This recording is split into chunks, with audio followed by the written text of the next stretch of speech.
안녕하세요. 군사돋보기입니다. 최근 우크라이나 지원된 전차들 중에서도 단연 눈에 띌 정도로 수백 대의 물량을 자랑하는 것은 역시나 폴란드의 T-72 계열 전차라 할 수 있습니다. 우크라이나를 가장 적극적으로 돕고 있는 나토의 최전선 국가 폴란드는 개전 이후 체코와 마찬가지로 누구보다 빠르고 적극적으로 우크라이나에게 전폭적인 군사적 지원을 실시함에 따라 전차와 장갑차까지 시원하게 주고 있는데요.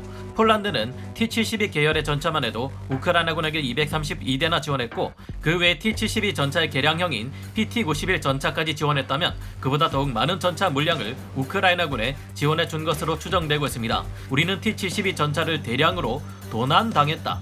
우리 군의 전차 수백 대가 실종되어 버렸다. 이런 뻔히 보이는 거짓말로 러시아군을 약올리는 듯한 태도를 보이며 실제로는 대놓고 우크라이나의 대규모의 전차들을 지원하고 있는 태도가 재밌는데요. 그런데 이런 폴란드가 우크라이나에 지원한 전차 공백을 메우기 위해 우리나라로부터 K2PL 전차를 도입하는 것이 사실상 확정에 가까워지고 있다는 기쁜 소식이 있습니다. 폴란드가 도입을 고려 중인 신형 전차 사업의 규모는 무려 800대에 10조 6천억 원에 달하는 경악할 만한 수준이라 이에 기대하지 않을 수 없는데요. 좀 더 자세히 알아보겠습니다. 전문가는 아니지만 해당 분야의 정보를 조사 정리했습니다. 본의 아니게 틀린 부분이 있을 수 있다는 점 양해해 주시면 감사하겠습니다. 수백 대에 달하는 전차들을 우크라이나군에게 넘겨준 폴란드는 보유 중이던 전차의 전력이 크게 줄어들었고 이를 신속하게 채울 수 있는 새로운 전차가 필요합니다. 이에 따라 폴란드는 신형 전차 도입 사업에 박차를 가하고 있는데요. 그런데 이 폴란드의 대규모 신형 전차 도입 사업의 후보로 우리 한국의 K2PL 전차가 유력한 후보로 점쳐지고 있다는 소식이 많은 곳으로 퍼져나가고 있습니다. 이미 보도된 해외 언론 기사들의 내용에 따르면 우리나라의 K2표 전차의 해외 수출 개량형 버전인 K2PL 전차가 폴란드의 차기 신형 전차로 도입될 것이 사실상 결정된 것이나 다름없다는 말까지 등장하고 있습니다. 지난 시간에도 폴란드가 우리 K2PL 전차를 도입하게 될 것이라 예상한 바 있었지만 이번에는 그 가능성이 좀 더 현실에 가까워졌다는 것을 폴란드군의 태도에서도 파악할 수 있는데요. 나토의 회원국인 폴란드군 측에서는 차기 신형 서구권 전차로 기존의 전차 전력을 대체하기 위해 한국의 K2PL 전차를 선택할 것인지 묻는 질문에 대해 부정하지 않는 모습을 보였고 이로 인해 군사 전문가들은 이미 폴란드군이 K2PL 전차 도입에 관련해 우리나라 현대로템과 어느 정도 이야기가 오가고 있을 것이라 추정하고 있습니다. 하지만 여기에도 라이벌이 없는 것이 아닌데요. 유럽 시장에서 큰 영향력을 발휘하고 있는 독일과 영국의 전차들이 이번에도 역시나 우리 K2PL 전차의 강력한 경쟁자로 거론되고 있습니다. 현지 시각 5월 24일 해외 군사 전문 언론 매체인 아미 레코그니션이 보도한 바에 따르면 최근 우크라이나에 대량의 전차를 지원한 폴란드가 전력 공백을 메우기 위한 방안으로 독일에서 레오파르트 2A4 전차 중고품들 중 일부를 도입하는 방안과 한국산 K2PL 전차를 도입하는 두 가지 방안을 두고 협의 중이라고 합니다. 이 레오파르트 2A4 전차들은 독일에서 2125대나 생산된 베스트셀러 전차 중 하나지만 냉전이 끝나고 소련이 붕괴된 이후 독일은 막대한 전차를 보유할 필요성이 줄어들었다고 판단해 1800여 대나 되는 물량을 해외 수출에 팔아넘겼습니다. 독일군은 나머지 325대의 레오파르트 2A4 전차들을 운영했지만 지금은 이들이 퇴역하거나 분해되어 부품으로 판매된 나머지 현재는 재고가 거의 남아있지 않은 상태인 것으로 파악되는데요. 폴란드는 나토 회원국이며 나토 회원국은 서방제 무기들로 소련제 무기들을 대체하는 나토 스탠다드 과정을 거쳐야 하지만 여태까지 오랫동안 구소련제 동구권 전차를 서방제 전차로 대체하지 못하고 있어 이 과정을 서두르고 있는 것으로 보입니다. 무엇보다 실제 러시아군에 의해 전면 침공을 당한 우크라이나가 이를 더욱 재촉하게 만들었을 것이 분명하고요.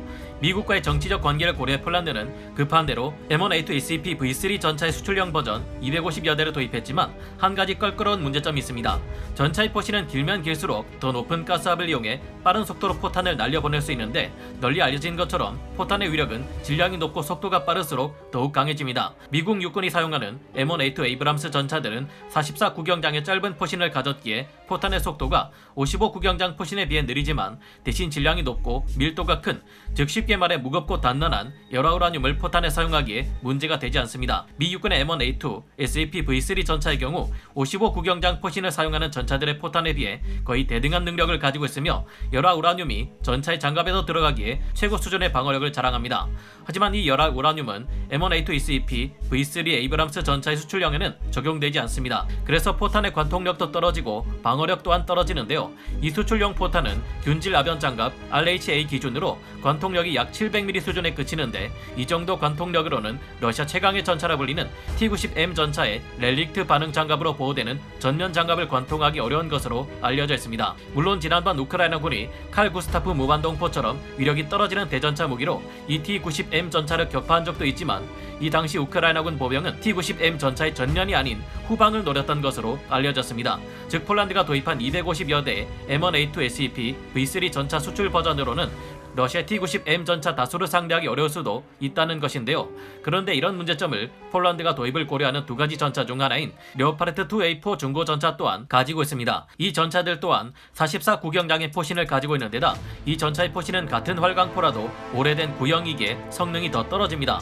당연히 이는 러시아의 최강 전차로 불리는 T-90M 전차를 상대할 경우를 상정해야 하는 폴란드군의 작전 요구 성능을 만족시키지 못한다는 문제를 안고 있는데요. 그러나 우리 한국이 만들어낸 K2표 전차의 폴란드 현지 강화형 전차 K2PL은 다릅니다. 우리 군에서도 사용하는 K2표 전차는 55 구경장 120mm 활강 포신을 사용하는데요. 앞서 설명드린 것처럼 더 긴 포신을 가진 덕분에 포탄을 더욱 빠르게 날려보낼 수 있어 44 구경장 포신을 사용하는 M1A2 전차 수출 버전이나 레오파르트 2A4 전차들보다 훨씬 강력한 관통력을 가지고 있습니다. K2PL 전차 또한 당연히 이와 같은 포신을 사용하며 독일의 포탄보다도 더욱 뛰어난 기술력이 적용된 K279 날개 안정 분리 철갑탄을 사용할 경우 관통력이 최소 못해도 2km에서 쏘았을 때 RHA 균질 아변 장갑 기준 700mm 이상에 달합니다. 최대로 따질 경우 800mm 초중반에 달할 정도라, 이 정도면 러시아의 T-90M 전차까지도 충분히 상대할 수 있는 위력인데요. 폴란드에서는 우리나라에 K2PL 전차를 도입하면서 기반 기술들을 수입해 폴란드에서 자체 제작하거나 한국과 폴란드가 공동 개발한 폴란드군의 요구 조건을 충족하는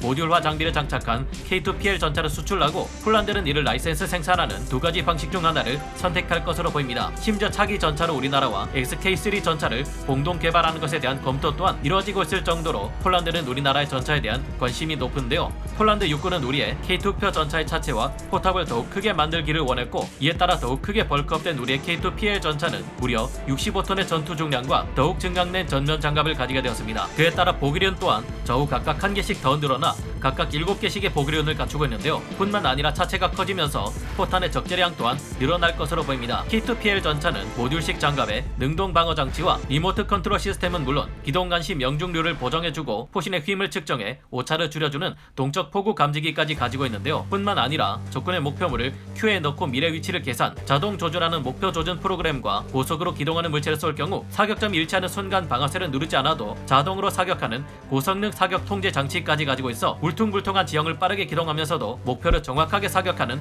뛰어난 성능을 가지고 있습니다. 게다가 K2PL 전차는 러시아군의 많은 전차들과는 달리 현대 전차에 있어 필수인 네트워크 교전을 위한 최첨단 장비들을 갖추고 있어 현재 폴란드에게 있어서는 더할 수 없이 좋은 선택인데요. 게다가 라인메탈의 레오파르트 2A7 플러스와 같은 신형 전차들에 비해 가격 또한 훨씬 저렴한 편입니다. 이 때문에 폴란드에서는 우리의 K2PL 전차를 도입하게 될 경우 유럽 전역에서도 최강의 전차를 가지게 될 것으로 크게 기대하고 있는데요.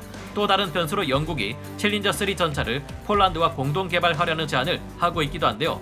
그러나 이 챌린저 3 전차에 들어가는 포신이라든가 사격 통제 장치 및 여러 첨단 장비들 중에는 많은 것들이 독일에서 생산되는 것들이 많습니다. 사실 폴란드가 독일의 전차를 선택하지 않을 만한 이유에는 독일과 폴란드의 사이가 그다지 좋지 않기 때문이기도 한데요. 사실 이전에 폴란드는 독일로부터 레오파르트 전차들을 구매한 후 독일과 프랑스가 함께 공동 개발하는 차세대 전차 사업에 자신들도 함께 할 수 있기를 원했습니다.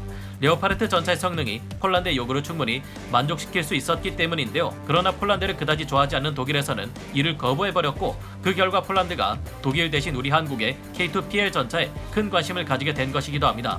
영국이 폴란드와 함께 공동 개발하려는 챌린저 3 전차에 들어갈 독일 전차 기술을 그들이 제공해주기로 태도를 바꾼다면 영국의 챌린저 3 전차가 우리의 K2PL 전차에 강력한 경쟁자로 떠오를지도 모르겠지만 현재로서는 알 수 없는 상태입니다. 게다가 우리의 K2PL 전차는 이미 폴란드 현지 업체와 협력 체계를 구축했음은 물론 폴란드 현지 방산 전시회에 자주 참가해왔기 때문에 폴란드에서도 우리의 K2PL 전차를 상당히 눈여겨보고 있는데요.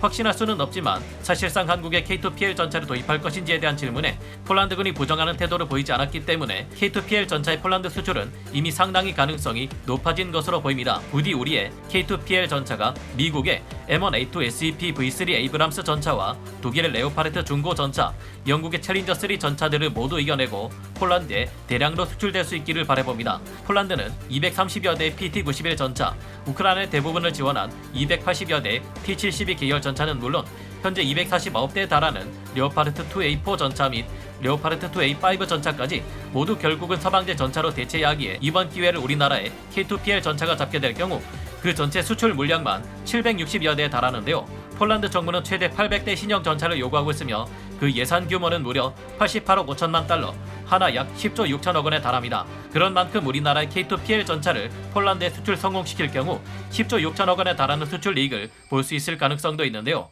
부디 한국의 K2PL이 나토 국가 중 최전선 국가인 폴란드를 든든하게 지원해주는 최강의 전차가 되기를 바라며 오늘 군사 돋보기 여기서 마치겠습니다. 감사합니다. 영상을 재밌게 보셨다면 구독, 좋아요, 알림 설정 부탁드리겠습니다.